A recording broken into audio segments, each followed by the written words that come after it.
कटक सालेपुर रास्तार शिशुआ बजार निकटरे मो बस धक्कार जड़े नवम श्रेणी छात्र गुरुतर होइछंती। तेबे बस सहित धक्का हेबा परे छात्र जनक पाखापाखि 15 मीटर साइकेल सह घुसेरी होई जाइथिबा देखिबाकू मिलिथिला।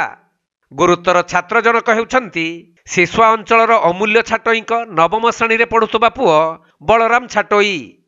तेणु एही दुर्घटना घटिबा परे बलराम को अति गुरुतर अवस्था स्थानीय लोक माने उद्धार करी प्रथमे सालेपुर मेडिकल को नहीं जाइथिले, किंतु तांको स्वास्थ्यावस्था अति संकटापन्न थिबारु पुणी छात्र जनकू कटक बड़ मेडिकल को स्थानांतरित करा जाइछि। सेपटे एही दुर्घटना परे घटनास्थल रे उत्तेजना प्रकाश पाइथिला। आउ स्थानीय लोक माने मो बस रो ड्राइवर और कंडक्टर को अटक रखी पुलिस को खबर देइथिले।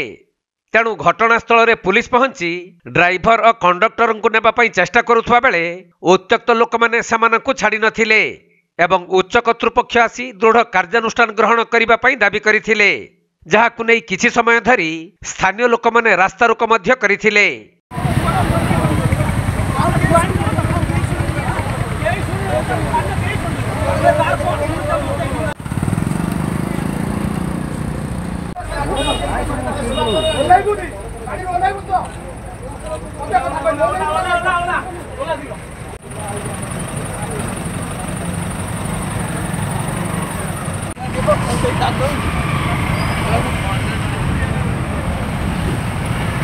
कटक जिला सालेपुर अक्षय कुमार दास रिपोर्ट, कोणार्क लाइव।